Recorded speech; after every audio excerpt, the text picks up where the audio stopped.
நாளைக்கு காலேஜில் fashion show இருக்கு, நீ கலந்துக்கல? உங்களுக்கு எப்படி தெரியும்? வீட்டில் இன்விடேஷனை பார்த்தேன். நான் கலந்துக்கல. Why? Not in the mood. Come on, be a sport. You can do it. You're a born winner. Really? Yeah. Thank you. Hey, let's go to the mall there. Yeah. That one. It's not that really big. cool. Come on, They have come the on. best bags. Come And I on, want to that- buy that- bags already.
ஏமா invitation எங்க? ஏன்? நாளைக்கு உன் காலேஜ்க்கு வரணும்னா invitation வேணும்ல, எடுத்துக்கிட்டுமா? இங்கெல்லாம் வர முடியாது. ஏன்? இன்டர் காலேஜ் காம்படிஷன் ஸ்பான்சர்ஸ் மட்டும் தான் வரலாம். Parents guardians not allowed. Fashion parade பார்க்கலாம். தேங்க்ஸ். நாளைக்கு எப்போ? இன்னைக்கு இப்போ.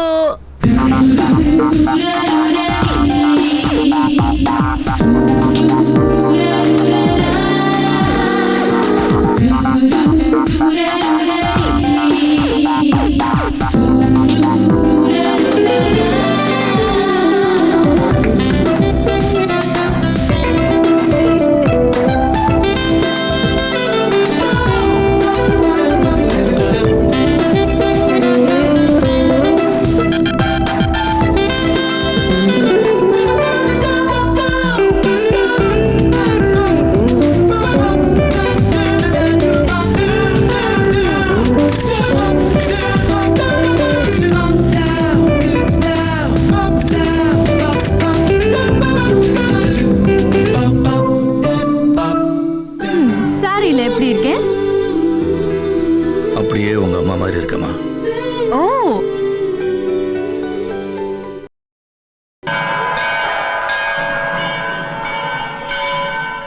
எனக்கு என்னமா அந்த கும்பல சேர்ந்த பொண்ணா தெரியல. யாரையும் அவ்வளவு சீக்கிரமா இட போட்டுறாத. யாரு? நீ தான் எடை போட போற, அதுல எனக்கு நோ டவுட். எதை வச்சு சொல்ற? என் சர்வீஸ்ல எத்தனை ஹீரோ ஹீரோயினி பார்த்திருக்கேன். சினிமாவில் ஆரம்பத்தில் அந்த பொண்ணு பின்னாலேயே சுத்துவீங்க, அப்புறம் அதே பொண்ணை தூக்கி எடை போட்டு டூயிட் பாடுவீங்க. இன்னும் கொஞ்ச நாள் தான், அப்புறம் கீழே போட்டுருவியா? இன்னும் கொஞ்சம் க்ளூ கிடைக்க வேண்டியிருக்கு. ஆ. அப்படியே அவ பின்னாடியே வீட்டுக்கு போனா ஓகே ஆடுன்னு நினைக்கிறேன். என்ன உதவாங்கிறதானே கன்ஃபார்மே பண்ணிட்டியா? இதுல காமெடி பண்றதே இல்ல. என்ன காமெடி பண்றனா? இந்த போட்டோ எல்லாம் பார்த்தா உங்களுக்கே புரியும் எங்க அப்பா என் மேல எவ்வளவு பாசத்தோட இருந்தாருன்னு. ஒரு காலத்துல எங்க அப்பா மிகப்பெரிய கோடீஸ்வரர். நாங்க வாழ்ந்து கெட்ட குடும்பம் சார். நான் 8 வயசு இருக்கும்போது எங்க அம்மா போயிட்டாங்க. வருஷத்துக்கு ஒருத்தரோட குடும்பம் நடத்துற இந்த ஊர்ல இருந்தோம் எங்க அப்பா என் மேல வச்சிருந்த பாசத்தினால வேற ஒரு கல்யாணமே பண்ணிக்கல. அப்படி பூ போல என்ன பாத்துக்கிட்ட அப்பா பிசினஸ சரியா கவனிக்க முடியாம மேனேஜர்ஸை நம்பினாங்க. அவங்க எல்லாரும் ஒன்னா சேர்ந்து எங்களை ஓட்டாண்டி ஆக்கிட்டாங்க. அரண்மனையில வாழ்ந்த என்ன ஒரு ஓட்டு வீட்டுல வளர்க்கறத நினைச்சு பொறுக்க முடியாம ஒரு நாள் விஷத்தை சாப்பிட்டாரு எங்க அப்பா. எப்படியோ அவரை காப்பாத்திட்டேன்னு வச்சுக்கோங்க. அன்னைக்கு ஹாஸ்பிட்டல்ல இருக்கும்போது இவர் தான் எங்களுக்கு ஹெல்ப் பண்ணாரு. இன்னைக்கு இந்த அளவு வசதி வந்ததே அவர் போட்ட பிச்சை தான். அவர் தான் இன்னைக்கு என் தெய்வம், என் முதலாளி, எல்லாமே. அவர் சொல்ற வேலையை தான் இன்னைக்கு நான் செஞ்சுக்கிட்டு இருக்கேன். சார், இப்படிப்பட்ட அப்பாவை கடைசி காலத்துல நான் நல்லா வச்சுக்க வேணாமா?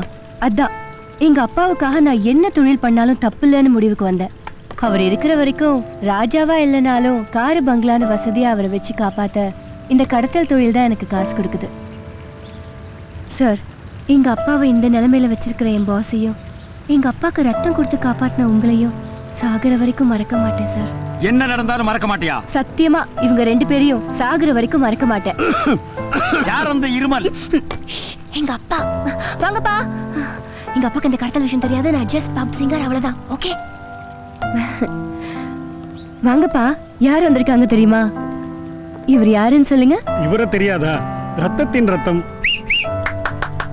யூ டோன்ட் வரி, இது சின்ன வயசு பழக்கம். கண்டினியூ. எதுக்காக சொன்னேன்னா அவர் கொடுத்த ரத்தம் தானே உடம்புல ஓடிக்கிட்டு இருக்கு. அதை மறக்க முடியுமா? பின்னால போட்ட தையில எனக்கு கொடுத்தா மறக்க முடியல. கப்பா எங்க எடுத்துட்டு போறீங்க? அட உடுமா, அந்த ஒன்றரை கப்பை வந்து திருடிட்டா போயிட போறான். இருங்க, நானே வச்சிரறேன். கொடுங்க. நானே கொண்டு போய் வச்சிரறேங்க. It's okay. நான் வச்சிரறேங்க. நான் வைக்கிறேன்னு சொல்றல. It's okay, நான் வச்சிரறேன். நான் வைக்க கூடாதா? வச்சிரறேன். சார், சீக்கிரமா உங்க பொண்ணுக்கு ஒரு கல்யாணத்தை பண்ணி வச்சிர கூடாது? அவன் மனசுக்கு பிடிச்ச மாதிரி ஒரு பையன் கிடைச்சான்னா கல்யாணம் பண்ணிட வேண்டியதான். புடிச்ச மாதிரி என்ன புடிச்சிட்டானே.